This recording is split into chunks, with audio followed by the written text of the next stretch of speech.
Hey guys, welcome back to Quirk Chronicles. This is the story about what if Deku was a jade rabbit. Like and sub if you haven't already, comment down below if you have any what if ideas, and let's begin. The entirety of CLASS 1B sat in their classroom chatting with one another as they awaited Vlad King's arrival. The classroom door opened at the exact moment the bell rang. All the students went quiet as Vlad entered the classroom with a stack of papers. "Good morning everyone," spoke Vlad as he took his normal position behind the podium. "Good morning Vlad Sensei," responded the students in unison. "I went over the recordings from your battle trails, and I must say you all did better than I expected. But some of you still made errors or took advantage of the fact that it was a training exercise," spoke Vlad as he hands out the papers he had brought with him. "These are the compiled notes that Almight and I made. Go over them, understand your mistakes and what you could have done differently," continued Vlad as he returned to his podium. "Yes, Sensei," responded the class as some students skimmed through the papers they were given. Others noticed that some had thicker packets than others. "Now there are a few things I'd like to announce. Next Monday will be your first class for rescue training. We'll be going to one of the facilities on campus. But given the distance, we have to get there via bus. That Friday your parents will be invited on campus to tour the facilities, meet the faculty, and watch you all in a training exercise that will show off what you've learned so far. After which you'll all get a week off to prepare for the sports festival," spoke Vlad, a raised hand making him pause. "Are our parents going to get tickets for the sports festival?" asked Hananuki, wanting to know if his parents and siblings will get to go to the festival in person. "Yes, they will. At the back of those packets are forms for your parents to fill out. It lets us know how many are coming to Parents' Day, and how many seats for the sports festival we need to reserve for them. Even if they don't come for Parents' Day, they can still go to the festival if they fill out the forms," answered Vlad. Hananuki nodded in understanding. "Lastly, you are going to be electing your class representative and deputy class representative. Each of you will get 1 vote each. The 2 with the most vote get the positions.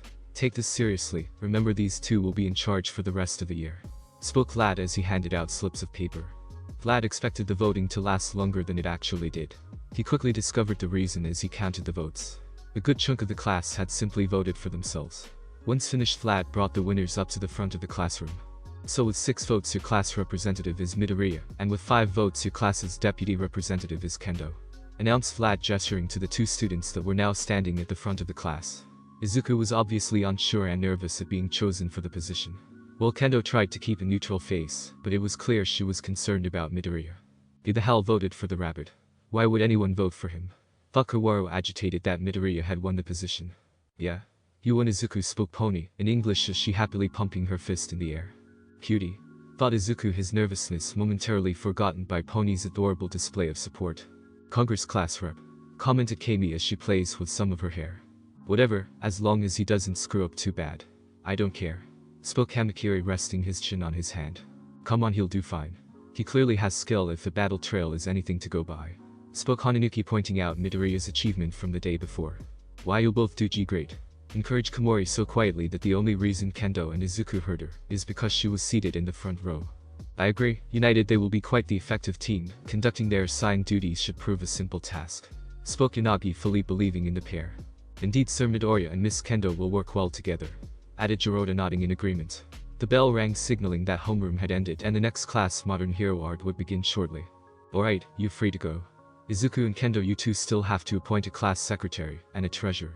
Please tell me your choice before the end of class tomorrow at the latest," spoke Vlad to the 2 students. The students all stood, collected their things, and headed out for the art classroom. But before Izuku could step out of the classroom, "Midday, you're to meet me at Gym Gamma after classes are done today. And make sure to wear your gym uniform," barked out Vlad, startling Midday. "Yes, Vlad Sensei," responded Izuku. Before he bowed and left, for the rest of the day he would worry about why Vlad wanted to see him after class. XUA cafeteria. Izuku had been distracted most of the day. Between being voted class representative, trying to figure out One for All, and his meeting with Vlad, Izuku had a lot on his mind. Aizawa's absent-minded behavior did not go unnoticed by his friends. Kendo found a table for the group. That coincidence let her keep an eye on Bakugo. Once the group was seated, Ryuko decided to speak to Izuku. "Izuku, you seem perturbed. Is this due to your recent appointment as the class's representative?" questioned Ryuko, politely from her position next to Izuku. Her face was emotionless and her tone neutral as normal. Her hands, however, revealed her concern as one of them was gently touching Izuku's arm. Izuku did not blush or grow embarrassed at the contact. Instead, he seemed to relax, calmed by the Yanagi's presence. "Yeah, I'm worried about being the class rep. I don't think I'm qualified. It would have been better if someone else was rep," responded Midoriya with a sigh. You are qualified, spoke Pony, admittedly denying Izuku's words. We won the battle trail because of you, added Kinoko from her spot across from him. You'll do a hella good job, commented Kami, giving him a thumbs up. You're intelligent, strong, and have a willingness to be the first into a fight. Not to mention your determination. You have a lot of traits of a good leader. Those are some of the reasons I voted for you, spoke Kendo as she placed a reassuring hand on his shoulder. You were one of the 6 to vote for me, spoke Izuku, looking at Kendo. I also vote for you, spoke Yanagi quietly. Me too. You already thinking about ways for us to improve, added Setsuna, referencing his notebook. His other friends confirmed they also voted for him. We chose you to lead the class. I get that you're scared of messing up, but I know you can do this. They know you can do this. Plus you're not going to do it alone. I'll be right there to help you. So please keep the position. Spoke Kendo, trying to reassure and convince Izuku. Okay, I'll do it. Thank you all of you for putting your faith in me. I won't let you down, spoke Izuku, a large smile spreading across his face. That smile must be protected, thought some of those who had witnessed the sheer warmth of Izuku's smile. You're welcome. By the way, why does Vlad want to see why he started Kendo before she was cut off? Siren. Warning, level 3 security breach. All students please evacuate the building in an orderly fashion. Star. Hey. What does a level 3 security breach mean? Asked Setsuna after she grabbed one of the upperclassmen that were running by. It means that someone got past the school's barrier. This is the first time that this has happened since I've been here, explained the third-year student before he ran toward the exit.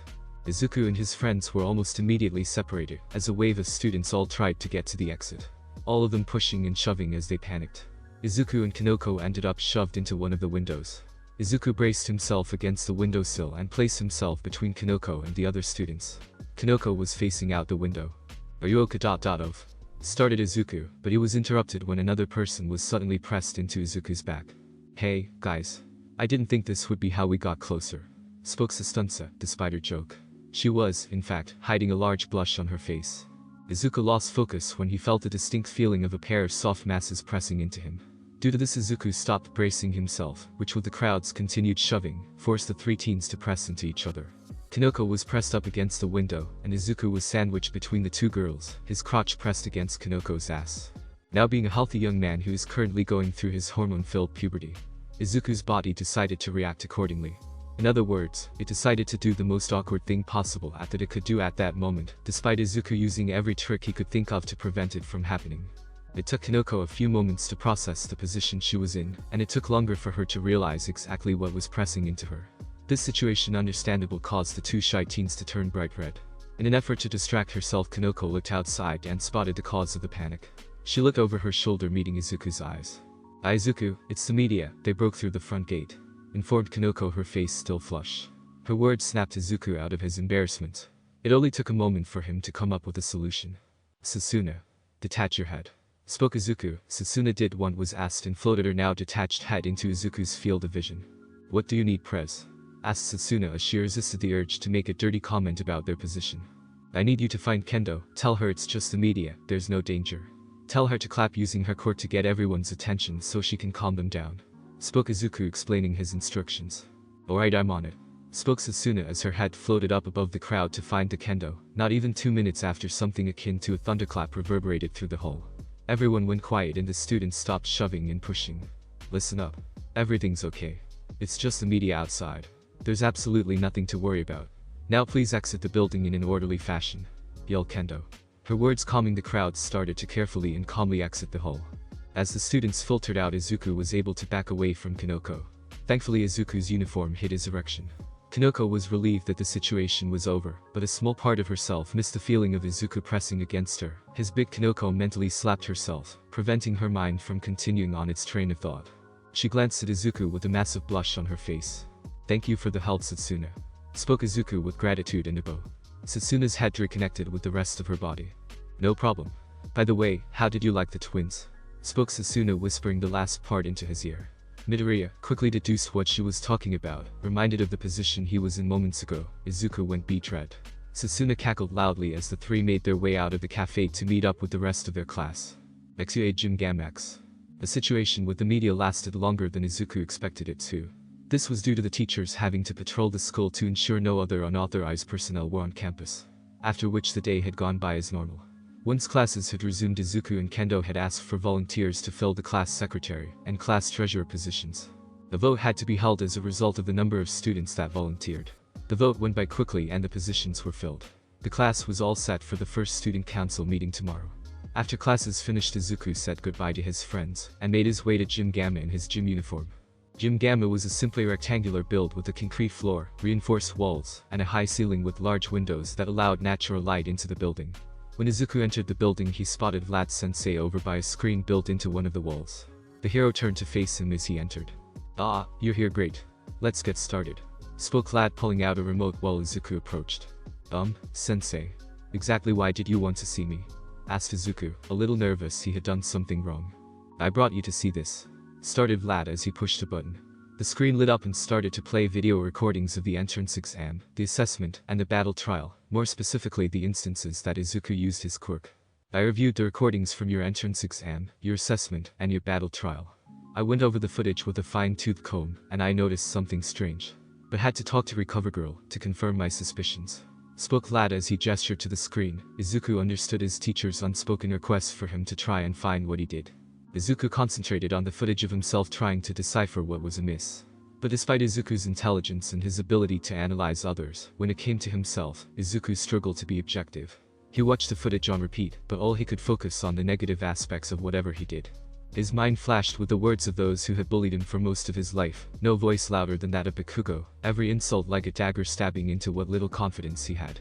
After 15 minutes of silence, Vlad noticed his student mood dropping and decided to intervene. "Izuku, Al might mention you were analyzing your classmates in a notebook. Could you show me?"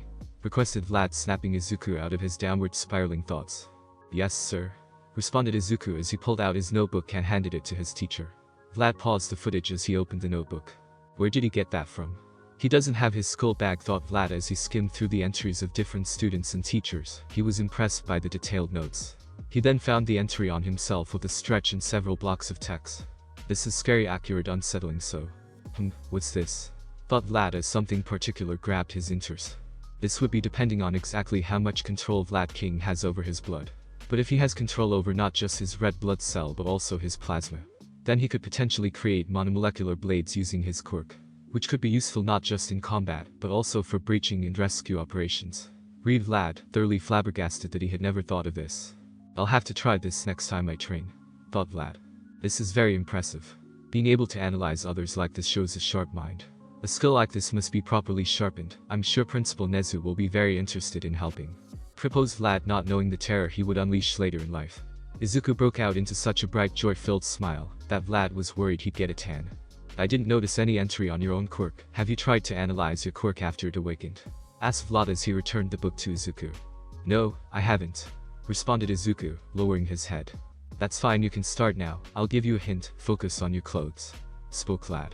Izuku looks through the video, straining to find what's strange. It only took a few minutes for Vlad to see realization spread over Yuki's face. "In every instance, I used my quirk, my clothes were shredded. But during the entrance exam, my pant legs were fine. It also happened in the battle trail.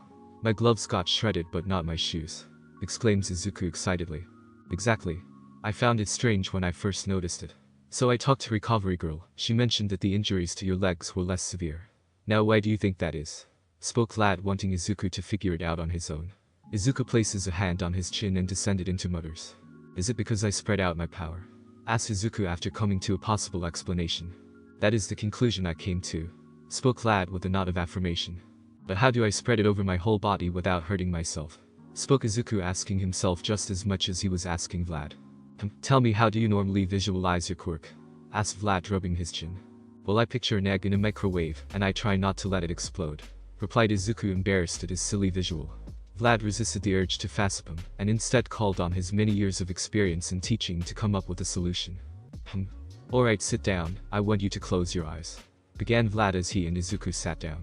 Izuku closing his eyes as instructed. "When you draw on your quirk, what does it feel like?" asked Vlad. Izuku took a few moments to reply. "It's a tingly feeling like a ball of lightning. But it's also warm like sunlight, and it shines like a comet," spoke Izuku, trying to properly articulate how it felt to draw on his quirk. "Not what I was expecting from a telekinetic quirk. But I can work with this," thought Vlad. "Okay, I want you to picture a power plant around the ball of lighting that sits in your chest," continued Vlad. After several minutes, Izuku nodded when he had done it. "Now picture light bulbs that are spread throughout your body and are all connected directly to the power plant. Do you see it?" spoke Vlad. Yes, I do, sensei, responded Izuku. Great, now instead of sending power to just a few bulbs causing them to blow out, I want you to distribute power to all the bulbs evenly. Take as long as you need, spoke Vlad, finishing his instructions. Vlad watched for the next half an hour as Izuku concentrated. Eventually, Vlad started to see green lightning arcing off parts of Izuku's body. Vlad had to resist speaking as he did not want to break Izuku's concentration. For the next hour, the arcs fluctuate in intensity and location. Izuku grunted in discomfort and pain a few times, but eventually, the arcs of electricity spread covering Izuku's entire body, and appeared at a consistent rate. I think I got it. But I think this is only about 5% of my quirk, spoke Izuku, frustrated and down because that was all he could handle. That's a good starting point. Now I want you to hold on to that feeling, memorize how to draw out your quirk. Once you have a firm grasp on it, I want you to open your eyes and try moving, instructed Vlad, reassuring his student. After a few minutes, Izuku opened his eyes and started taking slow, deliberate steps. He started going faster and faster until Izuku was sprinting. He tried leaping and easily cleared several meters in his single bound. Izuku laughed loudly, enjoyed his success. Vlad smiled as he watched his student revel in his achievement. Well done, Izuku, but we're not done yet. We have to make sure you can fight like this, spoke Vlad as he moved to the center of the gym and shifted into a fighting stance. Izuku took a moment before he closed the distance and started throwing out a flurry of punches and kicks. Vlad easily blocked Izuku's attacks using a pair of small bucklers made of his blood. His form is sloppy, not surprising, given he's never been properly trained in a fighting style. His strikes have decent power behind them, I can feel them through my blood shields. But it seems he focuses more on punches. A more kick-oriented style would work better with his physique and build, mused Vlad as he finished observing Midday, and threw a light punch at Izuku which connected to Izuku's gut. The unexpected blow caused Izuku to stumble, and he lost his focus on maintaining his quirk. Activate your what do you plan to call this technique? Asked Vlad. Izuku only took a moment before responding. I was thinking of calling it full cowl, spoke Izuku. Well, reactivate your full cowl and let's go again, spoke Vlad as he slipped back into his fighting stance. The two trained for hours. Izuku threw attack after attack, and he did break through Vlad's guard a few times, and landed some solid blows. But most of the time he was being thrown around the gym. He was still having trouble maintaining his full cowl, often losing his hold on it when hit. But each time Izuku got back up, it took more hits for him to lose full cowl. Their last exchange left Izuku on the ground flat on his back trying to catch his breath. Alright, that's enough for today, Midday. We'll keep doing this training after school until I think you've got a good handle on this full cowl technique of yours. We'll also see if you can control the lighting you generate, spoke Vlad as he helped Izuku stand up. Thank you very much for helping me, sensei, spoke Izuku appreciatively. Vlad laughs heartily as he slaps Izuku's back, nearly knocking him over. It's no big deal. I wasn't going to say stop breaking your bones without putting my all into helping you. I'd be a pretty bad teacher if I did that, spoke Vlad, clearly thinking that leaving a student to continue to hurt themselves and leaving them to figure out a solution on their own was negligent, irresponsible, and unprofessional. In class 1, a dorm's erasure sneezes himself awake. Before you go, I've got 2 assignments for you. First, from now on when you get to the dorms, I want you to keep full cowl activated for as long as you can, even if it's just at 1%. Be sure to record your progress. Second, I want you to look into the pro heroes Ingenium and Mirko. Their fighting styles should work well with your quirk and body type, spoke Vlad as the two left the gym and Vlad locked the door behind them. Sensei, is it alright if we keep this a secret for now? I don't want the others knowing until I can properly use full cowl, spoke Izuku, explaining his request. Sure, Midday, we can keep this between us for now. Remember that you still have rescue training in 6 days, and you could properly test this technique there, replied Vlad, understanding Izuku's shy disposition. Thank you, sensei, and I understand, spoke Izuku with a bow. Before he could leave, Vlad grabbed his shoulder. Midday, I just wanted to say, I'm proud of your progress today and you should be too. Keep it up and you'll have complete control over your quirk before you know it, praised Vlad, wanting to help build his students' confidence. Thank you, responded Izuku quietly, barely able to contain his emotions. Izuku gave Vlad a deep bow and left toward the dorms. Full cowl is the first step in mastering One for All, which means I'm one step closer to being a hero. I need to work even harder, so I don't disappoint those who have faith in me, thought Izuku, feeling this was a turning point in his journey. It was the middle of the night within the dorms of Class 1B. Izuku tossed and turned in his bed. His sleep is clearly fitful. He would occasionally mumble out a word or phrase. It was dark in his dream. Izuku stood in pitch blackness, or was he laying down? It was hard to tell. All he could see was a ball of rainbow light shining in the distance like a star. He was unable to move his body or speak no matter how much he tried. Tashi. Got lucky this one, spoke a woman's voice from outside Izuku's vision. Her words abruptly cut in and out like a video call with a bad connection. Tashi. Is she talking about Almight? Thought Izuku. Agreed, is quirk a great boon to one, but I wonder why got my quirk first. Yours makes sense. Spoke a male voice in a prim and proper tone. Izuku strained himself trying to hear more of the conversion. What? Is he talking about one for all? Thought Izuku, who was confused at what he was hearing or if he was missing context due to only hearing fragments of the conversion. Well, you the most excited to see him full cowl. Spoke a different male voice in a teasing tone. He spoke in what Izuku knew was fluent Italian. To be expected from. He loves seeing people grow. Commented a second female voice also in a teasing tone. She sounded slightly younger than the other women. She also had an accent that was similar to Rin's accent. So Izuku deduced that she was most likely Chinese. It's strange this isn't how normally interacts with the users, normally just quirk. Spoke the man with the proper tone. True, but this is not normal quirk. First, what you think will happen? Spoke a new male voice that Izuku could only describe as super funky for some reason. Hard say guess gain of quirks. Spoke another male, his voice hoarse and raw. If that's case, I'd like get mine next. Spoke the woman he had first heard. But how long till unlocks next one? Questioned the Chinese woman. Depends how fast he to for all. Replied the Italian man. I'm curious about is, what happens? Starts affecting your quirk first. Spoke a new male voice that didn't sound too much older than Izuku. That is something have to wait and see, it be interesting, wake up. Spoke the hoarse voice to Izuku as a shadowed face with red eyes suddenly popped into Izuku's vision. AHH. Yelled Izuku as he sat up panting heavily. A hand over his heart and a cold sweat visible on his face. Wake up Naya. It's a new day. We are stunningly cute and cat-like. Wild pussycats are here to wish you good morning. So wake up, little kitten. Blared Izuku's alarm clock signaling the start of Izuku's day. Whipping his brow, Izuku got out of bed and began preparing for his day. What was with that dream? It was a bunch of voices, right? But what were they talking about? It's all kinda fuzzy. Thought Izuku as he tried to remember the dream. But the details were slipping away. So he took a moment to write down what he could recall, and planned on thinking about it after he finishes training with Vlad after school. XUA main building X. The school day had gone by without incident. Several of the entrance exam training bots guarded UA's front gate as it was still destroyed from yesterday's incident with the media. But Izuku had a hard time believing that any of the news reporters had done it. Lunch had been eventful as Bakugo ended up swearing at some other blonde kid that had a smug expression on his face. Thankfully, a girl with a frog quirk knocked out the smug blonde using her tongue before the situation escalated. Ida then admonished Bakugo for his behavior. Izuku felt a little happy at seeing Bakugo being reprimanded. After classes finished, Izuku and 1B's other class officers made their way to the meeting room. Every first-year class was represented. Principal Nezu himself sat at the head of the long table, and the hero course representatives on either side of him. Greetings and salutations everyone, today's meeting will be short. As you all may know, the UA Sports Festival is taking place at the end of the month. Traditionally, the business course students are allowed to run stalls and sell products during the festival. However, they must fill out forms declaring what they plan on doing. All of you are going to review these proposals and approve or deny them based on a set of criteria we will discuss later. For right now, I'd like to do introductions. Class 1, could you please begin? Spoke Nezu, gesturing to the Class 1 reps. Hello. I am Momo Yaoi Rozu, and I am Class 1A's representative. Spoke Momo eloquently. Hello. I am Tenya Ida, and I am Class 1A's deputy representative. Together we will maintain and elevate UA's prestige. Spoke Ida intensely, his arms moving around in strange robotic patterns. It reminded Izuku of how Yanagi moves her hands around when she talks. Hi. I'm Ichako Uraraka and I'm Class A's treasurer. Let's get along. Spoke Uraraka in a very bubbly airheaded way. Hey, I'm Kyoka Jiro. I'm Class A's secretary. Spoke Jiro in an aloof manner as she played with one of her earlobe jacks.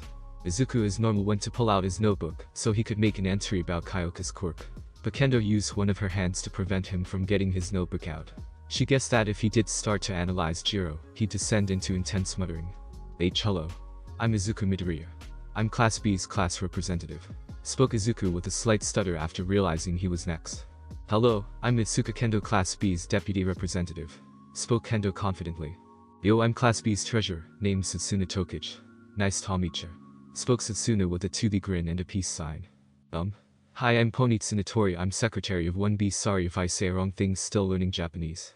Spoke Pony in a timid demeanor, nervous at having all the other class officers looking at her.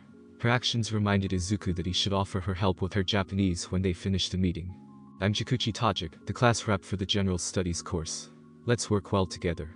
Spoke Tajik curtly, her tone flat and a slight glare sent toward the hero course students. Sigh, I'm Hitachi Shinso, I'm the deputy rep for the general course. Spoke Shinso, his tone reinforcing his exhausted looks. The introductions continued in a similar manner. True to Nezu's word, the actual topic of the meeting was completed very quickly. Only 15 minutes after the introductions the meeting was over, and the class officers were released. Most of the students stood thanked the principal for his time and left. Mr. Midoriya, Vlad King has spoken to me about you wanting to train your analysis skills. I'm excited to assist you. Please I'll come to my office on Saturday afternoon around 2 o'clock. Spoke Principal Nezu in a polite cheery manner as he sipped from a teacup. Really? Thank you very much. Spoke Izuku appreciatively, giving the principal a deep bow. No problem, it's been quite a long time since I directly taught a student. Now run along, your friends are waiting. Oh, and I'd like you to bring all the analysis notebooks you have, replied Nezu, shooing Izuku out the door. What was that about? Izuku asked Pony in English. Her head tilted to one side. Vlad Sensei thought that Principal Nezu could improve my ability to analyze, explained Izuku, making sure not to speak too fast so Pony could follow. That's good. You'll be even better at strategizing than before. Once Nezu is done teaching you, you'll be scaring the piss out of even the nastiest villains. Spoke Sasuna, her head literally hovering over his shoulder. Oh, Kendo, I wanted to ask you if you had some free time this weekend, asked Izuku innocently. The girls all froze at his words. Pony looked shocked and Kendo blushed a deep crimson. Wow, I didn't think you were so bold, Izuku, commented Sasuna. However, something was off about her voice. Izuku suddenly realized what they were thinking and blushed a deep red. That's not what I meant. I just wanted to ask if you could teach me a little bit about martial arts, explained Izuku, quickly waving his hands in the negative. It's alright, I understand. I'll have to ask permission from my folks. But how does Saturday around 10 AM sound? I'll give you my address after I get permission, proposed Kendo as she recovered her composure. That's fine with me. Thank you, Kendo, spoke Izuku with a smile that made Kendo's heart skip a beat. By the way, Pony, would you like me to help you with your Japanese later? Asked Izuku, wanting to assist the first friend he made at UA. I'd love that. Thank you, Aizawa, yelled out Pony as she pulled Izuku into a hug, her head fitting snugly in his chest as she nuzzled him, mindful that her horns did not hit Izuku. Izuku, although embarrassed at her action, hugged the girl back, slightly confused as to why his offer made her so excited and happy, not realizing that she was happy because she wanted alone time with him. Later that day, Pony's room. Pony was feeling conflicted at the current situation. She felt happy that Yanagi, Satsuna, and Kami showed up to help her study Japanese. But she had wanted some alone time with Izuku and was understandably frustrated. She at least got to sit next to Izuku for most of the study session. Her classmate spent several hours helping her, and she had to admit that it was a big help. Kami was helpful in explaining certain concepts that don't really make sense for a Westerner, and Izuku proved himself to be a patient and effective teacher. Yanagi helped her on how to talk politely and respectfully, while Sasuna showed her how to understand slang, some double means, and subtle insults.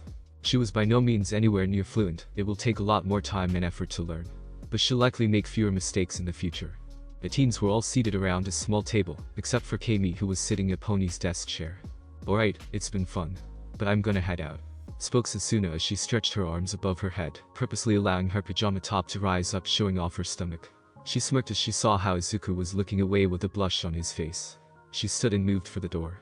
Good night, and sweet dreams. Ahaha, spoke Sasuna as one of her disembodied hands ran along Izuku's jawline, and then booped his nose. His reaction caused Sasuna to laugh as she left. I'ma bounce too. I promised the fam I'd give him a ring today. See you tomorrow, added Kami as she slinked out of the room with a slight wave. Well, it's still a little early for bed, but maybe I can, stated Izuku as he started to stand, Yanagi mirroring him, both clearly thinking of leaving. Wait, do you two want to watch some anime with me? Asked Pony, eagerly waiting for a response. Izuku paused, not sure how to answer. He glanced at Yanagi, who also seemed to be waiting for his response. Sure, it sounds like fun, spoke Izuku as he sat with his back against the Pony's bed. Yanagi moved to sit on his left. Pony happily jumped to her feet and turned on a projector, connected it to her computer, and started one of her favorite anime. Once the theme song started, she eagerly sat down on Izuku's right. The trio watched the pre-quirk anime about a group of pirates in search of adventure and treasure. The three heroes made comments and talked about the show. Izuku was intrigued about the crew's chief, who only fought using kicks. Pony seemed to love the crew's captain, an excitable rubber man with a straw hat, and Ryako seemed to like the crew's navigator, a raven-haired woman of few words that could make hands paper anywhere. Things sure have changed, thought Izuku, properly realizing his situation. He was attending UA's hero course, he was the rep for Class 1B, he was All Might's successor, and he had made friends that stuck by him, even after Bakugo had threatened them. He was even hanging out with a pair of cute girls, and was surprisingly comfortable with the situation. Even when Pony and Yanagi leaned against him as they watched, he didn't feel nervous or embarrassed. He smiled, feeling something far deeper than simple joy. In this quiet moment, he felt truly content. The three teens watched for 2 hours before Izuku's phone went off. He pulled it out to check who it was. Pony stood and paused her computer. "Sorry, it's my mom. I'll be back in a few minutes. You two can keep watching," explained Izuku as he left the room to go answer his phone. Pony decided to keep the show paused and wait for him to return. She sat in her spot again and looked over at Yanagi. "Thanks for helping me with my Japanese. I really appreciate it, Yanagi-chan," spoke Pony, using some of the polite language Yanagi had taught her earlier. "You are most welcome. However, please feel free to use my first name. We are friends, are we not?" spoke Yanagi in her normal tone, her face not changing from its neutral expression. "Of course we're friends, Ryako-chan," replied Pony happily, giving the quiet girl a quick hug. "Pony, do you perhaps like Izuku in the romantic sense?" asked Ryako bluntly as she looked at Pony. Pony was so surprised at the question that her horse-like ears popped out from her hair, and a blush grew on her face. "Well, yeah, I do like him a lot. I know it's a bit weird since it hasn't been long since school started. But there's just something about him. I know I should probably focus more on becoming a hero. Is it wrong that I want to be close with him at the same time?" spoke Pony slowly as she didn't want to mess up. Pony was poking her fingers together nervously the whole time she spoke. Ryako stared at Pony for a few moments to make sure she was finished before she responded. "No, it is not wrong. I am also very fond of Izuku and wish to be closer to him," spoke Ryako in her normal flat tone. Despite the fact that a blush dusted her cheeks and her hands were freaking out, Pony stared slack-jawed at her gray-haired classmate. Before Pony could respond, the door to her room opened. "I am back. What did I miss?" asked Izuku re-entering the room. "We paused it so you would not miss anything," responded Ryako as she used her quirk to restart the show. Izuku sat back in between them, but he felt this weird tension in the air. The three continued to watch for another 2 hours, after which Izuku left with a polite goodnight. Once the door clicked shut and she was sure Izuku had properly left, Pony turned to Ryako, who hadn't moved from her spot. Ryako's face remained ever stoic, but she was wringing her hands nervously. "Ryako-chan, I think we need to talk," spoke Pony, doing her best to be assertive. "Cafeteria Kendo Family Dojo X." Izuku glanced at his phone's GPS before turning left as it indicated. He was currently making his way to Kendo's house. He was walking through parts of Nisatafu that he had only rarely been to before. The week had been one filled with hard work for Izuku. The UA classes themselves proved to be not as difficult as expected, for him at least. His lack of a proper social life for most of his life led to studying being his biggest time sink, followed by his hero notebooks and video games. The only class that gave him trouble was art, mainly due to midnights and Sasuna's near constant teasing. Thanks to Vlad Sensei's extra training, he could maintain full cowl even after getting hit several times. He could also push himself to 8%. But he could only hold it for so long as it strains his body to the point that he can cause hairline fractures in his bones. Speaking of his training, he had discovered over the week that he could seemingly hold full cowl at 5% as long as he was conscious.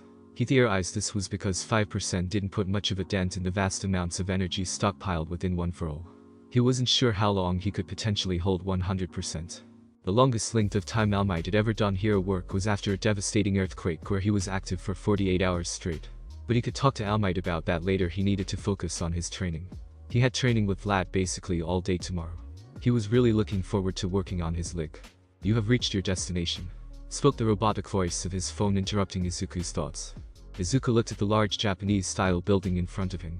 A wall surrounded the building, and an ornate gate with large wooden doors lay open before him.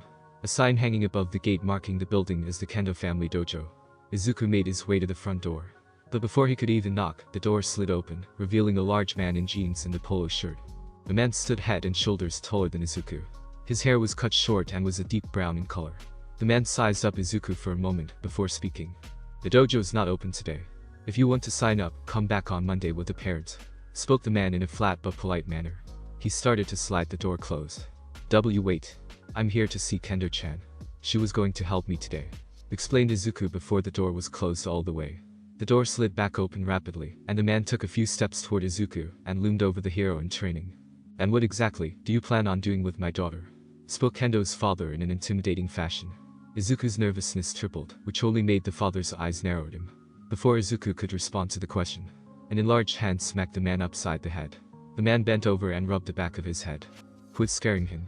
He's only here so Itsuka can help him with his hand-to-hand," spoke a woman stepping out of the doorway. She looked like an older, more mature version of his classmate. She wasn't much taller than her daughter, and wore her long orange hair in a single long braid that was laid over her shoulder. She wore a shirt and pants that revealed her athletic physique. "You must be Midoriya, right? Itsuka told me you'd be come over," asked her voice and demeanor exuding a motherly feeling. "Yes, ma'am. Thank you for allowing me over," responded Izuku politely with a bow. "No problem, it's always nice to have one of Itsuka's friends over. Are you going to be staying for lunch?" asked with a smile as she shrunk her hand back to normal. "Thank you for the offer, but I can't. Principal Nezu wanted to help train me later today," explained Izuku. The woman placed a hand on his shoulder and gave him a smile. "That's fine, maybe another time. Itsuka's in the training room. It's the big double door down the hall and to the left, can't miss it," spoke, ushering the boy into the building. Izuku immediately followed the directions to the training room. "You can't keep trying to scare off every boy that enters our home," spoke quietly once Izuku was moving down the hall and out of earshot. "I just want to test a boy that Itsuka's been talking about since school started. He looked ready to bowl before you stopped me. He honestly doesn't seem like much to me. Did Itsuka ever mention what his quirk is?" spoke in a slightly amused tone as he gestured toward Izuku. His baggy clothing made him look scrawny. The adults were oblivious to the strong physique hidden beneath. She didn't give details, she only said it was really strong with a severe backlash. Spoke recounting what her daughter had mentioned. "Honestly, he doesn't seem all that strong. The kid looks like I could snap him in half by accident." Mused with a laugh. "There are different kinds of strength, you musclehead. Principal Nezu is one of the smartest people on the planet, and I've never heard of him personally training anyone one-on-one. Midoriya's quirk probably increases his intelligence or something. Besides, he came over to improve, to get stronger. That counts, right?" spoke in a teasing tone as she lightly smacked her husband's chest. "I guess you have a point. The kid did make it into the hero course." Spoke with a chuckle, grabbing the hand and giving it an exaggerated kiss. "Of course I do. Now I do believe you promised the boys you'd take them to the park." Spoke, laughing into her other hand while looking at him lovingly. "You're right. I almost forgot. I'll see you later. Love you," replied, rushing down a hall to bring his two sons to the park. The training room was exactly as Izuku had expected, a large square room with a tatami mat floor and a high ceiling. However, one thing that looked very out of place was a set of armor and swords that sat in an alcove. Izuku wasn't sure exactly where it was from, but it looked western. But Izuku's attention was pulled away from the armor by the sight of Kendo stretching in a tight workout shirt and pants. But it was the fact that her normal ponytail was traded out for a tight braid similar to her mother's. That gave him pause. She gave off a different feel than at school. Izuku couldn't quite identify what the feeling was, but he liked it. "Hey Izuku. Ready to get started?" asked Kendo, bounding over to him. "Hi. I just need a moment. Thanks again for helping me, Kendo," spoke Izuku as he pulled off the Kamui Woods hoodie and his pants, revealing a black workout shirt and shorts. "I'm always happy to help. We'll warm up real quick, then I'd like to see your form," spoke Kendo, pointing at a training dummy. Izuku mirrored Itsuka through the warm-up stretches and exercises. After they moved to the training dummy, Kendo had Izuku throw a few punches and kicks at the dummy. "Your form is sloppy, but it looks like you understand some of the basics. Get into your combat stance," spoke Kendo. Izuku spread his legs slightly and raised his fists in an unrefined boxing stance. "That won't help you at all in a fight. Nothing against boxing, but it's not the best for fighting villains. You need to be able to deal with kicks, tackles, throws, knives, weapons, and much more. We have to have a fighting style flexible enough to deal with a variety of situations, have it play to our quirk strengths, and be constantly improving it. So we don't become predictable and let someone take advantage of that," spoke Kendo as she was examining Izuku's stance. "Kinda like how Bakugo always starts a fight with the right hook. A smart villain could use that to their advantage," thought Izuku before he voiced a question. "I get being able to properly defend, but wouldn't a punch-focused style benefit you more because of your quirk?" asked Izuku. "True, and my fighting style does use a lot of punches, and with a strong enough quirk, it may not matter. All Might uses punches almost exclusively. But for me, most villains will expect me to just throw punches because of my quirk. So when I suddenly sweep their legs, for example, they won't expect it," replied Kendo, explaining her thought process. "Using their expectations against them. That's really clever of you, Kendo," spoke Izuku with an earnest smile. Kendo blushed at his look. "Thanks, my dad actually taught me that. But let's focus back on your stance. Turn your body this way so you expose as little of your body to your opponent as possible.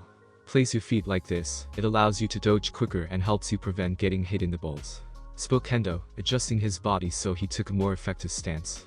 Her hands deftly moved around, clearly experienced with teaching others. "But now follow my lead and watch how I move," spoke Kendo as she threw some practice punches and kicks at one of the dummies. Izuku paid close attention to Kendo, doing his best to mimic her movements. After about an hour of this and several instances of Kendo correcting some of his little mistakes, Mrs. Kendo entered the room with a tray that had a picture on it, along with some sandwiches. The women paused for a moment and watched the two teens practicing. The scene reminded her of a near-identical moment of her and her husband, training in this very room when they were younger. A knowing smile broke out on her face as she recognized the look Atsuka was unknowingly giving Izuku. "Hey, you two, I think it's about time for a quick break. I brought you some lemonade and sandwiches," spoke as she approached, setting the tray down on a small table. "Thanks, Mom," spoke Atsuka as she poured some lemonade into the glasses and passed one to Izuku.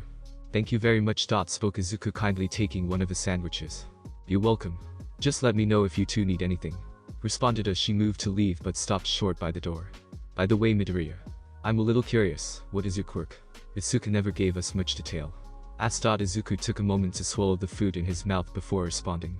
"My quirk is a mutation of my mom's, it's called tactile telekinesis. It's just a strength enhancer, nothing special," spoke Izuku, using the cover story he and All Might had come up with as a believable explanation of his quirk. "He's just being modest. He destroyed a robot that was easily taller than a 20-story building with one punch." Spoke Atsuka, her praise causing Izuku to blush. Mrs. Kendo was stunned by her daughter's words, and honestly had trouble believing that the shy, polite, and soft-spoken young man in front of her could be that powerful. "Sounds like a strong quirk for a hero. I'll be sure to root for you when you go pro," spoke in a "you can do it" like tone, after which she left the room. Izuku and Atsuka continued their break. "Kendo, can I ask about your parents' quirks? You have your mom's quirk, right?"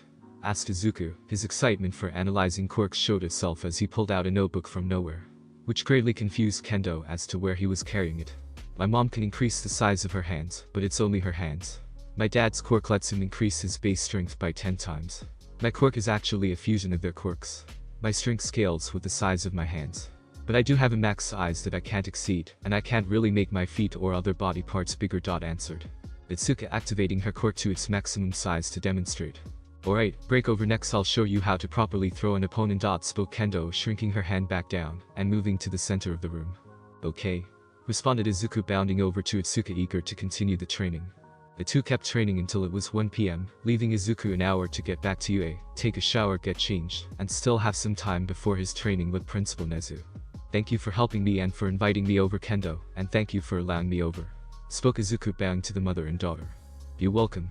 Maybe next time you and your parents could come over for dinner," spoke kindly. Her true motives went unnoticed by the two teens. "Thank you for the offer. I'll let my mom know," responded Izuku, making a mental note to mention it when he calls his mother tonight. "Be sure to practice what I showed you. I'll see you in class Monday," spoke Kendo with a smile and a small wave. "I will. See you Monday," spoke Izuku, waving goodbye as he left. The mother and daughter both re-entered their home. "You were spot on, Itsuka. He seems like a very kind and polite young man. But I find it hard to believe that he's in the hero course, let alone as strong as you say," spoke, setting the figurative hook. "That's because you haven't seen him in action. I had a front row seat to him beating the 0-pointer, and on the first day of class, he threw his softball several kilometers. Plus he's not just some muscle brain, he got the fastest time in our first hero course by actually predicting his opponent's moves perfectly, and came up with a winning strategy," spoke Atsuka, her tone conveying the respect she had for her classmate and perhaps something more that her mother immediately picked up on. "You like him, don't you? Aw, it's been a long time since my sweet little girl had a crush," spoke in an overdramatic manner. Itsuka had a massive blush on her face. "What, no? I just respect him a lot and we've only known each other for a week," replied Itsuka, denying having such feelings. But she wasn't very convincing. "So? I knew I liked your father after only 2 weeks of knowing him. There's no shame in having a crush. You can admit you find him cute and charming," spoke Mrs. Kendo, teasing her daughter. "We're just classmates and nothing more," spoke Atsuka, ignoring Hao's small voice in her head added yet to the end of her statement. Okay if you say so," spoke, raised her hands in mock surrender. Atsuka calmed down, her blush dying down, turned to enter the kitchen. But she stopped and tapped her chin with a finger in a pondering gesture. "But I do find it rather odd that you invited him over instead of just training at school. I wonder why you did that," spoke, a smirk on her face as she walked away. Itsuka's blush returned with a vengeance as she pondered if she did like the cinnamon roll that was Izuku. She buried her face in her hands. UA main building.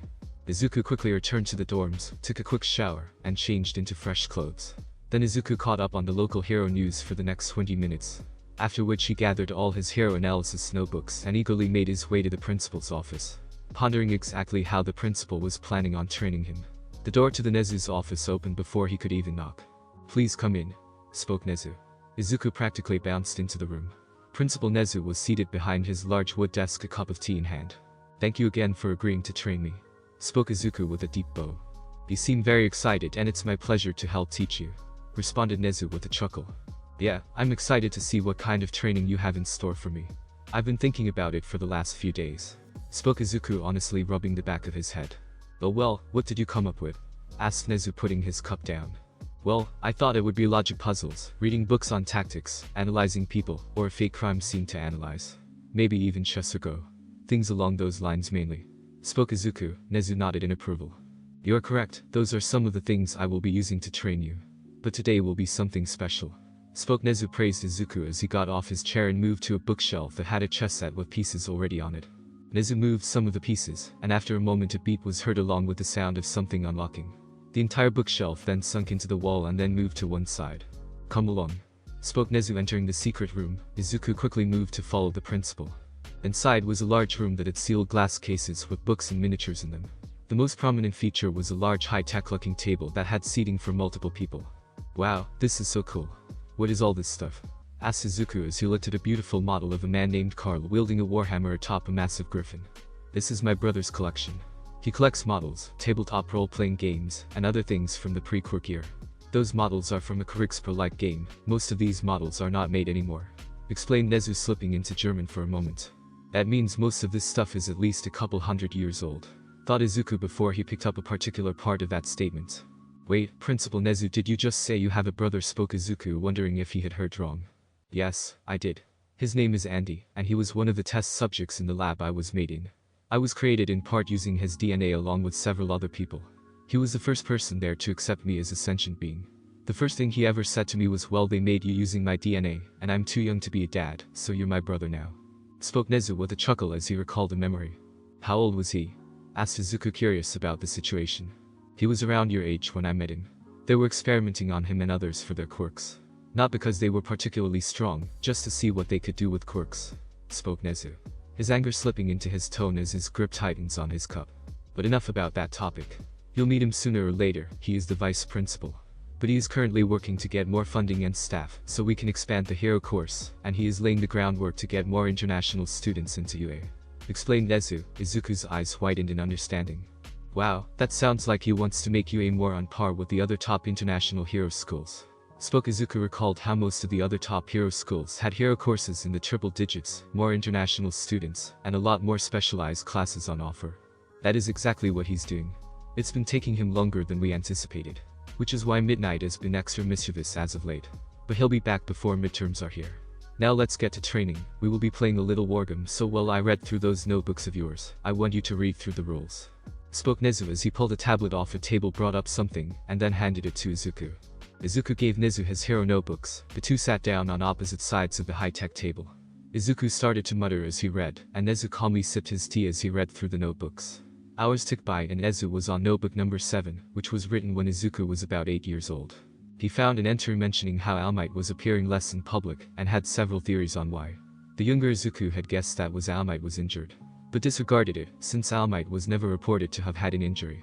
As he continued to read, Nezu grew more and more impressed with Izuzu. Nezu's face grew a look of such sadistic glee that it could send a shiver up the spines of the most veteran hero and the most hardened villains. Principal Nezu, I'm finished, spoke Izuku. Nezu turned his attention to Izuku and put a bookmark in the notebook he was reading. Wonderful. Then that means we can get started, spoke Nezu, pushing a button on the table. The table lit up, revealing itself to be a screen of some kind. A holographic landscape rose from the table. It depicted a forest split in two by a valley with a river. Wow, so cool, whispered Izuku in awe at what he was seeing. Thank you, Powerloader gave it as a gift from my brother and me. Now select your units using the tablet. I have limited us both to the more basic units to start with, requested Nezu as he started taping his tablet. Izuku looked through the units available, and carefully selected units that fit with the strategy he came up with while he was reading the rules. Are you ready? Then let's begin, spoke Nezu as both armies appeared in front of their respective players, hidden from their opponent by a fog of war. Izuku gained a determined look, and the two would only stop their games due to the dorm's curfew. Back Sunday, Gym Gamax. Vlad stood to one side of Gym Gamma with a stopwatch in his tablet. He paid close attention to Izuku, who was bounding through an obstacle course made of concrete that Cementos had made upon his request. In addition, several targets, villain drones, and traps were also sprinkled throughout the course. Vlad watched with no small amount of pride. Izuku had been improving rapidly so far, absorbing his lessons like a sponge, and applying that knowledge during the training. I should take Powerloader and Cementos out drinking as a thank you for helping me set this up, thought Vlad. Izuku was tearing through the course, navigating the obstacles by bouncing off some of the concrete walls, clearly imitating Mirko's movements. But the movements were sloppy nowhere near Mirko, and he could only string about 3 wall jumps in a row. But he was improving, and the numerous broken and charred villain bots were a testament to that. Izuku felt his heartbeat in his chest and the power of one for all course through his body, as he dove past a concrete fist that smashed into the ground. He rolled when he hit the ground and used the momentum to kick a villain bot into scrap. He continued to run, dodging some fake blades that popped out of one of the walls. He was in the final stretch. He punched a villain bot, threw a second bot into 2 more, and axe kicked the last one so hard it resembled a crushed soda can. Izuku broke out into a full sprint, built up some speed, and jumped through a ring suspended from the ceiling. As he cleared the ring, he grabbed a rope and used it to swing himself. During the swing, Izuku rescued a civilian that was about to fall into lava. Izuku let go of the rope and landed past the finish line, and immediately looked at Vlad for the results. You improved your time by about 25%, and you didn't damage the dummy, well done, spoke Vlad, showing Izuku his time. Izuku, elated with his improvement, jumped in joy, only he still had full cowl going, and he easily almost hit the ceiling. Vlad chuckled good-naturedly as Izuku came back down, but then had to rub his eyes to make sure if he was just seeing things. Where could have sworn he stopped falling for a moment. Maybe a break is in order. We have been at this since 5 am. Though Vlad, as Izuku landed. Izuku, how about we take a break and go get something to eat? Proposed Vlad. Izuku's stomach answered for him by growling loudly. Yeah, that sounds good, spoke Izuku in agreement, embarrassed by his stomach. Lunch rush doesn't work on Sundays, so we will have to get our own food. Come on, I know this place that makes great takeout. My treat, spoke Vlad with a smile and smacked Izuku's back. Yes, sensei. But sensei, shouldn't I switch out of my costume if we're going outside? Asked Izuku, gesturing to his uniform. Vlad thought for a moment. No, it's alright for you to keep it on. You just have to change back into it when we get back anyway. Besides, I can teach you a bit about patrolling and civilian interaction on the way, spoke Vlad. He left Gym Gamma. Izuku excitedly fell in step beside Vlad. The teacher and student left school grounds, making their way through the city streets. Vlad taught the basics of the different kinds of patrols, how they are set up, where to go, and what suspicious behavior to look out for. The duo had stopped twice on their way to launch. Once by a pair of women who wanted Vlad's autograph and some pictures. The 2 women even gushed over Vlad's cute sidekick, which predictably flustered the teenager and amused the pro hero. The second time they paused because Vlad noticed an elderly couple that turned out to be lost. So Vlad gave them the proper directions to their destination. It wasn't long after this encounter that they made it to a small roadside restaurant named Ramen Ichiraku that had a bar open to the outside. Izuku noticed that things seemed to be pretty busy as most of the seats were filled. A blonde-haired man in an orange and black jumpsuit that had fox ears, whiskers, and 9 foxtails. Next to him was a beautiful woman in a purple and white hoodie with dark hair and featureless white eyes. There was an orange-haired man in a black shihakusho with a giant sword on his back, along with a whole bunch of other people dressed in similar attire. Finally, there was a small group consisting of a bald man with arrow tattoos on his head, a blind woman who was in a contest of some sort with a dark-skinned man in blue. There also a girl in similar blue attire, siblings most likely. There was also a couple in red with the man having a burn scar over part of his face, and the woman looked kinda depressed. Mid-rear. Come on, grab a seat, called out Vlad, who was already seated. Yes, sensei, responded Izuku, putting away his notebook and took the open bar stool between Vlad and the foxman. Izuku pulled off his hood and removed his respirator mask. The delicious smell coming from the kitchen in front of him made it difficult to keep his mouth from watering. A girl in a uniform approaches them. She seems only a few years older than him. Hey Kanza-sama, who's the fresh face? Seems a bit young to be a sidekick, spoke the girl, clearly familiar with Vlad. Hey this is Izuku Midoriya. He is one of my students, responded Vlad politely. Really well, I look forward to seeing you at the sports festival in a few weeks. I'll be sure to cheer you on. So what can I get you to? Asked Aim sweetly, as she pulled out a notepad and a pen. I'd like 2 bottles of my usual, one for me and one for the boy. We have more training after lunch, spoke Vlad. Aim quickly wrote down the order, and then ripped a page out of the notepad. Alright, those should be rigged. Started Aim, but she was cut off by a yell from the end of the bar. Hey, can I get more of this stuff? Oh, and more meat, yelled a heavily scarred man with bells in his hair formed a group of black-clad swordsmen. Kenny, that's rude, spoke what appeared to be a younger girl with pink hair. Your food should be out shortly, spoke Aim, clearly a little irritated at the group as she placed some iced water in front of them, and then moved over to the boisterous group. You come here a lot, Vlad Sensei, questioned Izuku, taking a drink from his glass. Yep, during my very first patrol as a pro hero, I stopped a villain who was trying to rob the place. Tucci over there gave me a meal on the house, and I've been a regular here ever since. Answered Vlad with a nostalgic tone in his voice as he gestured to the chief in the kitchen. Now Midday, what do you think about your progress with your quirk? Asked Vlad, glancing at his student. I honestly thought I'd take much longer to gain any sort of control. So I'm happy to have full cowl. But I still have a long way before I get full control of my quirk, let alone become a pro hero or live up to the belief people have put in me. So I'd still like to keep training with you, Vlad Sensei, if that's okay. Spoke Izuku, avoiding his normal self-deprecation. Personally, I think you're ready to properly stand on par with the rest of your class. However, if you want more after-school training, I don't mind, but I think it would be good to train with some of your classmates or some of the other teachers. It's good to face a variety of quirks. The very techniques and perspectives could inspire you to use your quirk in creative ways. Spoke Vlad wisely as the Chief Tucci placed 2 hot bowls of ramen in front of him. Thank you, Sensei. Training with others sounds like a good idea. Spoke Izuku as he pulled the bowl closer to him. The piping hot ramen smelled amazing. You're welcome. But I can't train you the week before the sports festival. I and the other teachers have last-minute arrangements and meetings to do. Now eat up, Midday. We still have plenty of training left for today, and I'll see if Sniper Midnight want to help out. Spoke Vlad as he dug into his food. Izuku, despite being slightly worried about possibly training with Midnight, happily dug into his bowl. Vlad made small talk with the chief as he ate. Izuku meanwhile was going through some of the lessons Nezu taught him, in order to come up with countermeasures against his teachers and classmates. When Izuku was about halfway finished with his bowl, Vlad spoke. By the way, Midday, how did your training with Nezu go yesterday? Do anything interesting? Asked Vlad, curious. Oh, it went well, I think. We mainly just played various games the whole time, replied Izuku. Ah, must have been frustrating to lose the whole time. Nezu doesn't really hold back when he plays, commented Vlad, understanding and sympathy in his voice as he grabbed his glass to finish his drink. Actually, most of the time we ended in a draw and I only lost in 2 of the games. Spoke Izuku. His words caused Vlad to spit, taken for everyone there to stare at him in disbelief. The restaurant was deadly silent, and several patrons were frozen in the middle of eating. Izuku grew self-conscious and nervous at becoming the center of attention. What?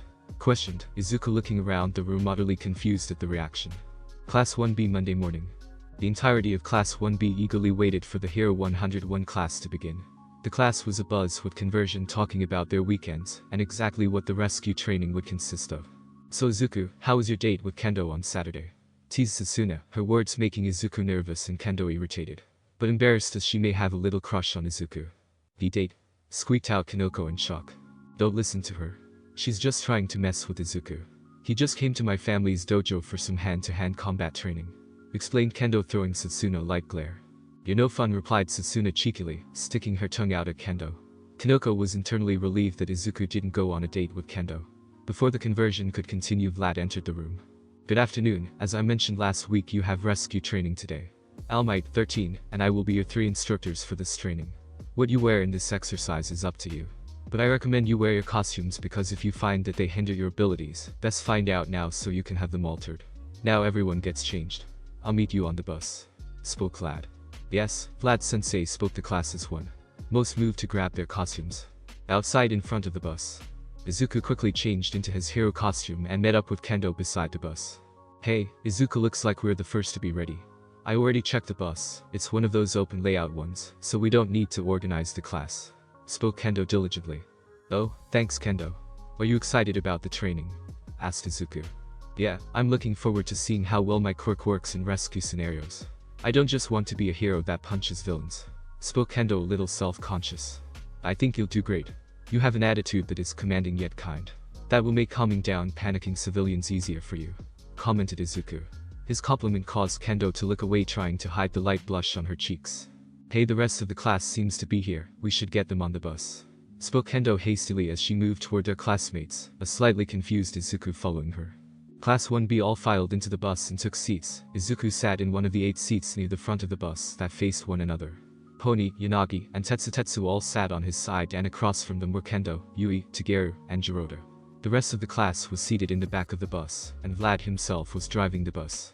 The bus had been moving for a few minutes when he felt something touch his arm. Glancing down, all he saw was the sleeve of Yanagi's costume, but he could feel her hand on his arm. He looked towards the girl. Yes, Yanagi-chan, asked Izuku in a kind tone. There's something I wish to inquire about you, spoke Yanagi in her normal eloquent manner, her visible blue eyes meeting Izuku's green ones. Sure, what did you want to ask? Replied Izuku, not even a little nervous despite Yanagi still resting her hand on his arm. The students nearby all seemed interested. Exactly how does your quirk function?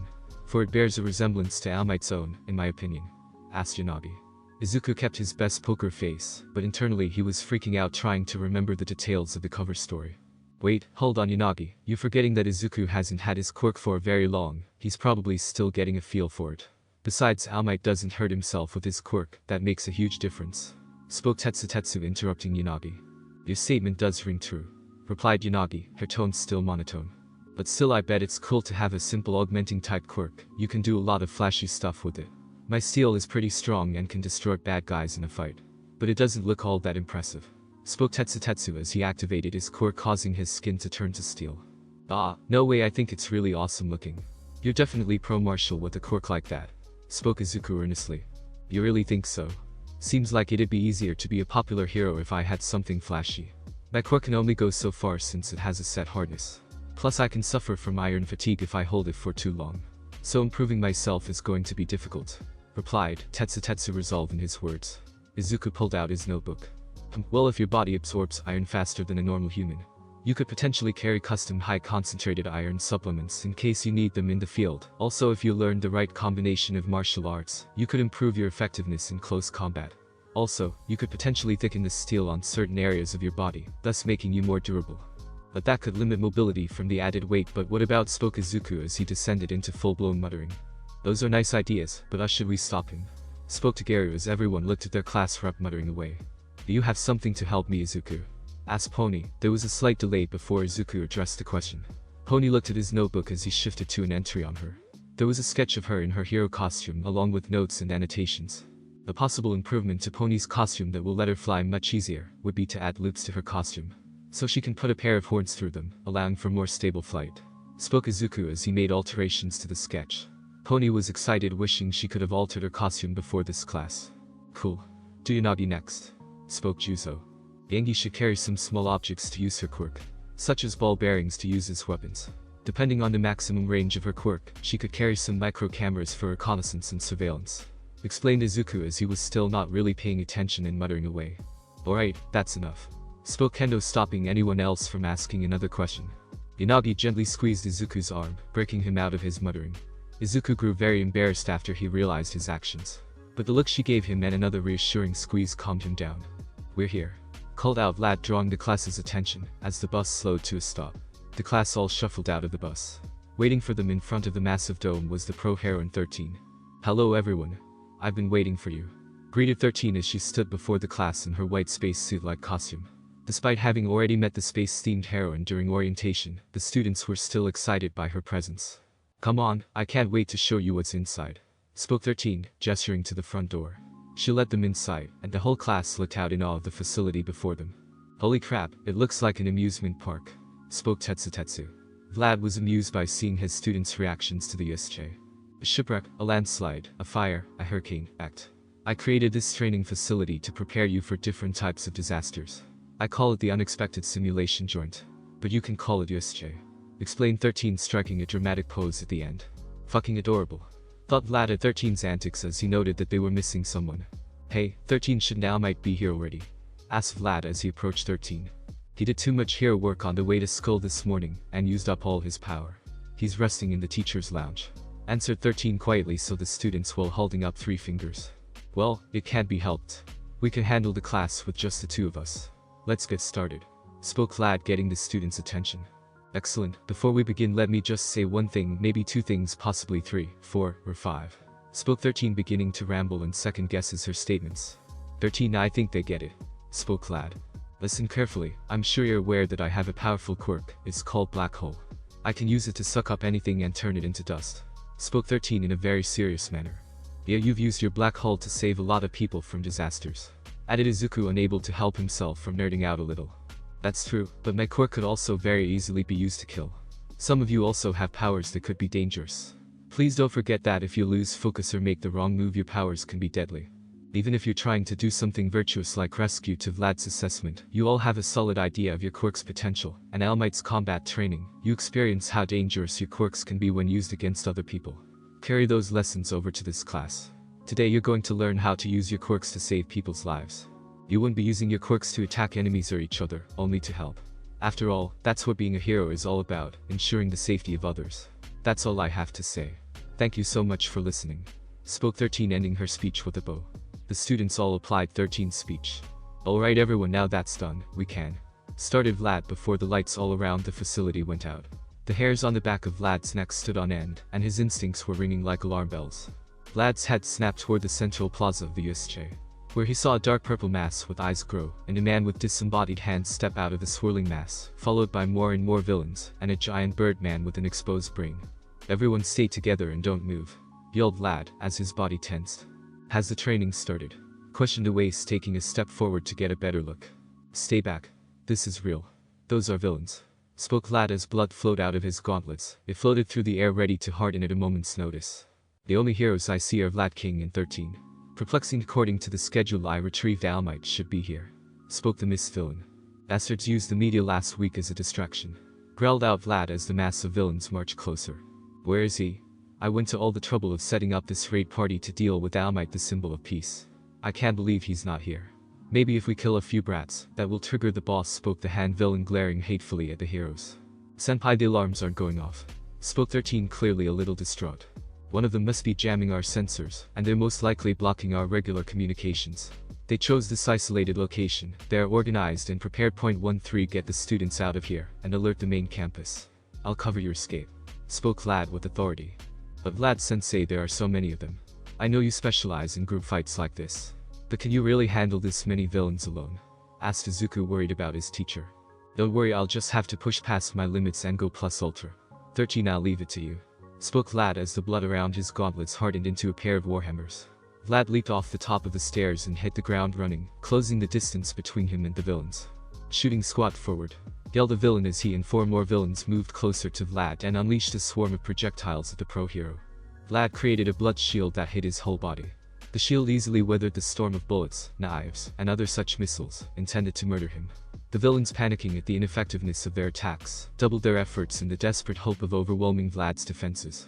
Vlad surprised the villains when he suddenly leapt forward, closing the distance between them, and shield bashed one of the villains, while simultaneously sweeping the feet out under a second. Vlad brought a hammer down on the prone villain's gut, knocking her out.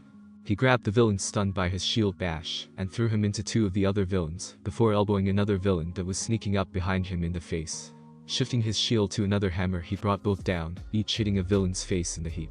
The third villain in the heap getting a swift kick to the face, knocking them out and losing a few teeth. Vlad turned to the rest of the villains, his face one of cold fury and grim resolve. The villains all hesitated for a moment. I ain't afraid of you, that blood of yours can't hurt my rock body. Yelled a masked 4-armed rock-like villain charging him. The villain got in close and started throwing sloppy punches, which Vlad dodged, weaving through the punches with ease. Are you sure about that? Spoke Vlad as the blood weapons melted and reformed around his fist, making blood brass knuckles, which he used for a devastating punch to the villain's face, which sent the villain flying back and left him unmoving in the dirt. Vlad moved his head to dodge a punch from an ogre-like villain that was easily twice his size. Vlad grabbed the limb and uppercutting the arm at the elbow with his blood knuckles. The villain howled in pain as he lashed out with another punch. Vlad dodged the blow, ducking under it, and ending up on the villain's left, where he sent a low kick to the back of the villain's knee, causing him to partly collapse to his knees. With the villain's head now closer, Vlad lashed out with a blood warhammer again that rose up and hit the villain in the chin, causing him to tumble over defeated. Vlad immediately rolled to the side, dodging a villain with multiple arms wielding swords. His blood shifted into an English longsword. Vlad swung the sword the villain went to block with her own, not noticing the smirk on Vlad's face. The blood sword cut right through the metal blades like a hot knife through butter. How? Questioned the female villain, looking at the now useless blades in shock. Instead of answering her, Vlad took advantage of her dropped guard and struck her with the pommel, eliminating her from the fight. I won't let you hurt my students, you scum, roared Vlad, his blood weapon ready to strike out at any moment. I need to buy time for the class to escape. I can't hesitate, I can't hold back, even if I have to cut some of them down, even if I have to die, I will not let them get to the kids. Thought Vlad, fully resolved to give his life in defense of his students. There he goes, trying to intimidate us. He's not hesitating to be brutal. And since we only have melee characters left, we're forced to get in close. Even when they work together and we rely on each other's powers, he has the advantage. Spoke the villain Shigaraki. Watching as Vlad sent a villain flying with a hammer blow, and then blowing out another villain's knee with a kick. How annoying. The worst thing about dealings with pros is when they live up to all their hype. spoke Shigaraki, scratching his neck, as he watched Vlad become a virtual whirlwind sweeping through the cannon fodder villains. Wow, he's holding them off. I should have had more faith in him, spoke Izuku as he looked back at his teacher for a moment as the rest of Class 1B was running for the exit. Kendo noticed that Izuku had stopped running. Izuku, this is not the time. You can analyze later, we have to go, yelled Kendo, not noticing the use of his first name. Izuku didn't notice as he started to run, falling in step with her. Before the class made it halfway to the door, the purple mist villain appeared in front of them, 13, and the class stopped in their tracks. There's no escape from here, spoke the villain Kurajiri. Damn it, thought Vlad, noticing that the warp villain had gotten to the class. Vlad had butted the villain he was grappling with in the nose before punching them away. He tried to make a run for the stairs, but was blocked by more villains. It is a pleasure to meet you. We are the League of Villains. I know it's impolite, but we decided to invite ourselves into this haven of justice to say, besides, isn't this a fitting place for All Might, the symbol of peace, to take his last breath? I believe he was supposed to be here today, yet I see no sign of him. There must have been some sort of change in plans that we could not have foreseen. Well, in the end, I suppose it doesn't matter. I still have a role to play, spoke Kurajiri eloquently as he spread out, growing in size. 13, who had subtly opened one of the caps at the end of her costume's fingers in order to use her quirk. But before she could attack Tetsu, Rin, and Tageru all up to the mist villain lashing out at him. Ha! Did you really think we'd just stand around and not fight back? Yelled Tetsu. You live up to your school's reputation, but you should be more careful, children, otherwise someone might get hurt, spoke Kurajiri, eyes narrowing dangerously. You three get out of the way right now, ordered 13, not able to use her quirk with the student in the firing line. I'll scatter you across this facility to meet my comrades and your deaths, yelled Kurajiri, enveloping the heroes in his mist-like body. Everything went black for the heroes. X Rune Zone X. The student dropped out of a portal in the Rune Zone, landing right where they agreed upon. As they got their bearings, they noticed that they were surrounded by villains. But instead of attacking him, the student pulled out a flash drive and passed it to one of the villains. Hey, why didn't you tell us that All Might was a no-show? Isn't that why you're even in this dump? Questioned the villain. Cut me some slack. Even Vlad King was surprised that All Might wasn't here. Besides, I was the one to swipe the lesson plan from the teacher's office and give you the information on my class's quirks in the first place, spoke the traitor with slight anger. Good enough for me. So boss, what do we need to help you with? Spoke another villain sarcastically. I am supposed to be the miraculous survivor of this little party, so I can keep an eye on the school for the League, in case they want to attack the school again after you all kill All Might and the students.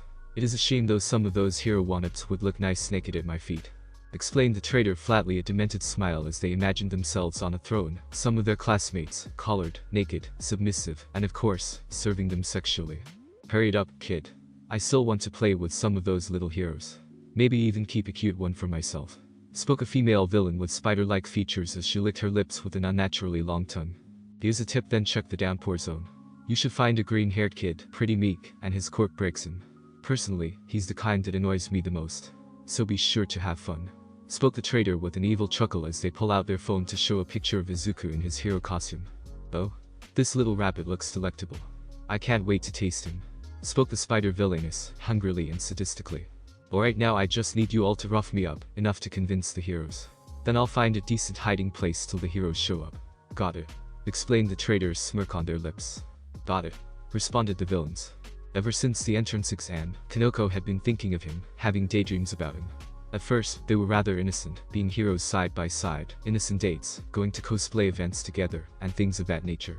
But after the battle trail and the incident in the cafeteria, her dreams had escalated. This last night she dreamed of him pinning her against a wall, and giving her a kiss that led to she couldn't even think about it without blushing.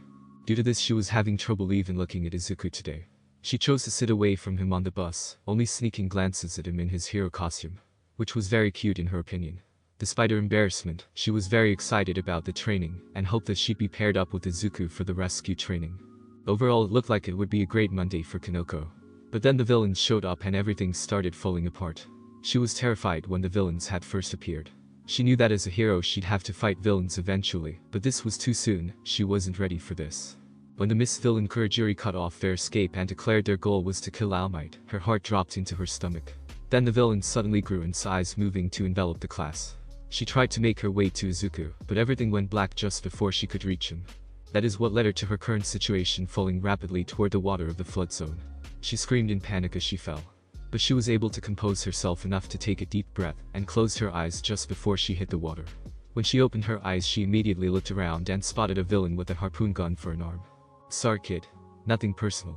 I'll make it quick," yelled out the villain, clearly excited at the idea of killing her slowly despite his words.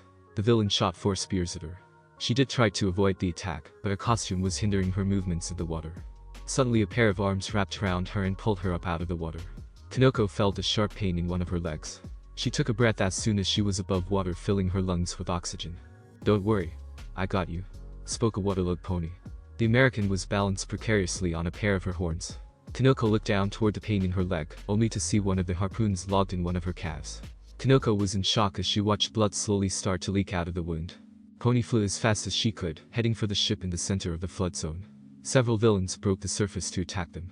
Pony was able to dodge some of them, and several random nautical objects pelted the other villains courtesy of Yanagi, who stood on the ship's deck. Pony took advantage of the temporary opening to zoom past the villains and made it onto the ship. Kanoko hissed in pain when her injured leg touched the deck. Manga's head turned into an exclamation point, displaying his surprise. "Kanoko, are you alright?" "Wait, of course you're not okay. What do we do? Are we supposed to leave it in or take it out?" spoke Pony, panicked after she spotted the injury, not knowing what to do. Yanagi also ceased her attack on the villains to look at her classmates. Her eyes widened, her hands spazzed out for a moment, before she regained her composure and clenched her hands into fists. "Manga, I require you to keep the villains at bay for the time being," spoke Yanagi in her normal monotone. Her words snapped her classmates out of their panicking state. Manga gave her a quick salute before popping up from behind the ship's railing and activating his quirk. Tiny speech bubbles rapidly shot out of his head like a machine gun. Daka daka daka daka daka daka daka daka daka. The salvo of bullet-sized speech bubbles forced the villains to dive underwater. Little bursts of water denoting where they struck the water. Using her quirk, Yanagi ripped the sleeves of her costume off and ripped them into strips. She moved closer to Kanoko and examined the injury, carefully doing her best to remember what her parents had taught her. The projectile has only done damage to soft tissue. It has not struck bone nor severed any of the major blood vessels in the region. It would seem fortune was with you. Pony, I shall require your great strength in this endeavor, spoke Yanagi to her classmates as she grabbed the waterlogged hat off of Kanoko's head and folded it a few times. "How do you know what to do?" questioned Kanoko, partly trying to distract herself and partly from genuine curiosity. "My mother and father are both physicians specializing in the field of surgery. They taught me the basics of first aid. This next action will hurt. Please bite down on this to help alleviate some of the pain," responded Yanagi, passing Kanoko the folded hat. Kanoko immediately bit down on the hat and took one of Yanagi's hands. "Pony, please sunder the harpoon in this location. We must remove the excess, immobilize the object, and bandage the wound until a professional can properly treat it," explained Yanagi, pointing with her free hand to where the harpoon needs to be broken. Pony nodded and took a firm hold of the weapon and looked at Yanagi. Kanoko braced herself for the pain, just as the ghost girl gave a quick nod. Snap went the harpoon, breaking like a twig under Pony's superior strength. "HMMMMMMMM," yelled Kanoko, her cry of pain muffled by her hat. Yanagi quickly and carefully wrapped the wound using her improvised bandages to immobilize the object and stop the bleeding.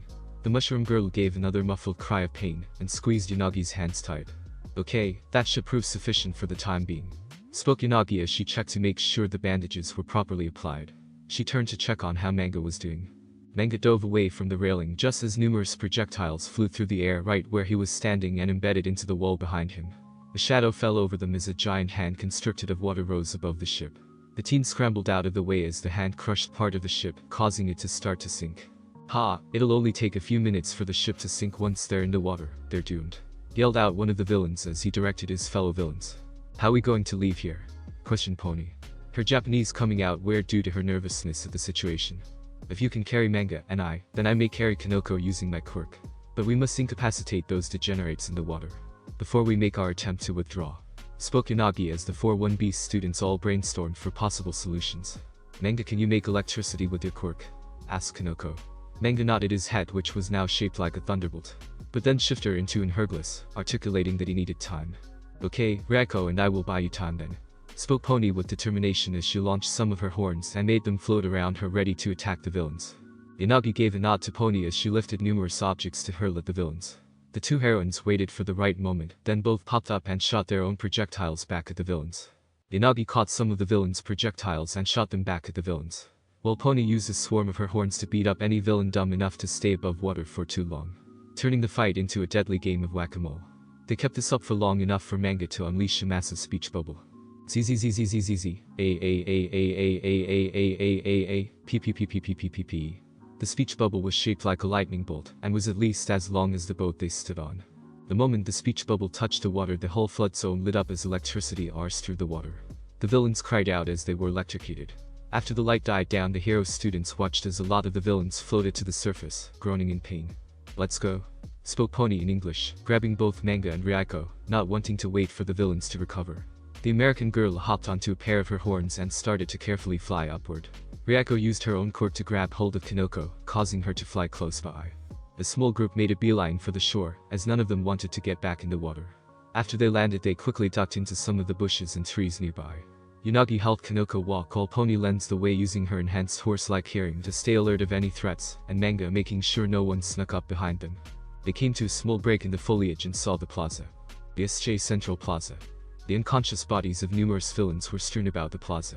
Some bleeding, others with broken bones. Only a few villains were still standing. Vlad King jumped over several rock spikes. The unfortunate villain who summoned the spike got Vlad's knee in his face for his effort. The villain's nose broke with a crunch, and the villain fell to the ground clutching his bloody nose. Vlad hit the villain in the chest with a blood hammer, taking him out of the fight. Vlad ducked under, slashed by a villain with bat-like arms and long sharp claws. Vlad retaliates with a stray punch to the villain's gut, causing them to double over, which made Vlad's follow-up uppercut all the more devastating. Vlad took some deep breaths, thankful for the lull in combat. He knew he was growing tired. The small wounds covering his body were proof of him nearing his limit. He looked around to take count of how many opponents he had left. He only saw the hand guy and the purple bird thing with him. Only those two left, but Look 13 beat the warper and called the school for help. "Once I beat these two, I can go looking for the students," thought Vlad as he gave the villains his full attention. Vlad looked at the two remaining villains. A tense moment passed before the hand villain started charging at him. Vlad also charged. The villain lashed out with a kick, but it was a feint as he went to grab Vlad. Vlad raised a blood shield with his left hand and formed a dagger in the other. "That won't work on me, scum," spoke Vlad, going to stab the villain with his other hand. But the villain caught the attack. "Are you sure about that?" questioned the villain behind the severed hand that served as a mask. Pain flared from Vlad's forearms. The blood hero's shield was instantly covered in spikes and the dagger in his hand elongated. Before the villain could move away, he took several spikes to his palms, stomach, and arms. But the worst wound came from the dagger, which extended into one of his shoulders. The villain and Vlad both jumped back, making more distance between them. The villain was bleeding from the wounds from the spikes and was holding his shoulder. The villain glared at Vlad King. The center of Vlad's blood shield was gone, and his forearm looked bad. His costume, along with the skin on most of his forearm, was gone, exposing damaged muscle. His other arm was in a similar state, just closer to his wrist. "Damn, this hurts like hell." He must be the one that destroyed the school gate. It only took him a few moments to do this kind of damage. "I have to be careful. If he gets a hold of the wrong spot, I'm dead." But it looks like the effect only comes from his hands. "I have to disarm him, then I can deal with the bird guy," thought Vlad as he coated the wounds in hardened blood and created his blood sword. "Look at you, you're still standing. You didn't even hesitate to jump into the middle of us to protect your students, and look, you even took most of this group out. And you even did this to me. You really are so cool," spoke the villain in an unhinged tone. "But I'm done playing around, Nomu," spoke the villain flatly. Vlad's instinct screamed, and he turned around to see that the Beck villain had somehow snuck up behind him. Vlad lashed out with his sword, just as the bird villain threw a punch. The thing didn't even scream when its arm was cut off above the elbow. It just swung out with its other fist. Vlad created another blood shield to block. The shield cracked, and Vlad was sent crashing into the plaza's fountain. The fountain was instantly turned into rubble, and a cloud of dust hung in the air for a moment. When the dust settled, Vlad rose out of the rubble, his head bleeding and his costume caked in dust. The pro hero used his cord to pull his blood off of the surrounding rubble, and pulled more of it back into his body, hardening the blood in his wounds as a temporary bandage. The groups of students hidden around the plaza and Vlad watched as the stump where Nomu's arm used to be suddenly exploded outward as bone and muscle was rapidly replaced. Nomu's arm was fully regenerated in moments. Shocked but not discouraged, Vlad once more created a sword, just as he was about to move to re-engage. Nomu had already closed the distance in a terrifying display of speed. "Fast," was all Vlad could think as the thing attacked. Vlad ducked low, dodging the punch, sent his way cutting off the limb and one of the creature's legs. Vlad, thinking that the thing would try and catch itself with its remaining arm, created a large two-handed axe. Vlad swung the axe overhead, aiming to chop off the thing's head before it could regenerate. But the creature chose to attack, throwing a strong backhand instead of trying to catch itself, that Vlad barely dodged. The blow left a crater in the concrete floor and kicked up a small cloud of dust. The creature burst out of the cloud, limbs already healed. Vlad and the creature clashed several more times. The creature was undeterred as it lost arms, legs, and fingers. Vlad went to slice the thing in half. but it moved at the last moment, letting Vlad cut it from its left shoulder to its left hip. But the creature had gotten a hold of Vlad. The monster slammed Vlad into the ground, spiderweb cracks spread from the point of impact. The creature squatted over Vlad, one hand wrapped around the teacher's arm, the other holding him down. "What do you think of him, Vlad King?" "He's the bioengineered anti-symbol of peace," spoke the hand villain smugly as Nomu gave an unsettling shriek. Vlad looks over at the hand villain with rage in his eyes, and he gives the villains his response. The numerous wounds all over Vlad exploded into a dozen long blood spikes. The spikes punched through Nomu's body, and several nearly pierced Nomu's brain. Vlad's free arm flew forward, a blood dagger sliced through the air, and would have hit the hand villain in the neck if Nomu hadn't thrown off Vlad's aim. The blood blade only nicked the villain's neck before it returned to being a liquid and splattered onto the ground. Nomu snapped both of Vlad's arms like twigs in retaliation. Vlad screamed in pain before Nomu smashed Vlad's head into the concrete floor. Vlad stopped moving after the blow, his breathing the only sign that he was still alive. Before the hand villain could order Nomu to finish off Vlad King, the Miss Villain appeared beside him. "Tamura Shigaraki," spoke Kurajiri, naming the hand villain. "Kurajiri, did you manage to kill 13? asked Shigaraki, turning his head toward Kurajiri. "The rescue hero has been taken out of commission. But there were students I was unable to disperse, and one of them, a boy that could swim through the ground like water. He was able to escape the facility," responded Kurajiri. Shigaraki proceeded to throw a childish tantrum, scratching at his own neck till raw. "Kurajiri, if you weren't our ticket out of here, I'd turn you to dust right now. We can't win if this place gets flooded with heroes. It's game over and back to the start screen.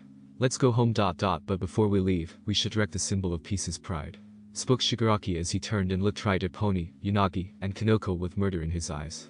Then quick as a flash he was in front of them, reaching out to touch Kanoko's and Yanagi's faces. They had no time to react, and even if they did, both were stunned in fear. Their relatively short lives flashing before their eyes as death drew closer. "Don't touch them. Tesla smash," yelled out the familiar voice of Izuku. Before Shigaraki could even turn his head, before even Nomu could react, the sound of thunder roared throughout the USJ, and for a brief moment the plaza lit up with a green light. Thank you so much for joining me on this incredible journey today. I hope you enjoyed exploring the fascinating what-if scenario of Deku. The possibilities were truly mind-blowing. If you found this video entertaining and thought-provoking, don't forget to give it a thumbs up, share it with your friends, and subscribe to our channel. Your support means the world to me, and inspires me to bring you more captivating content in the future. Stay tuned for more exciting what-ifs coming your way. Until next time, take care, stay curious, and keep embracing the power of imagination. Goodbye everyone.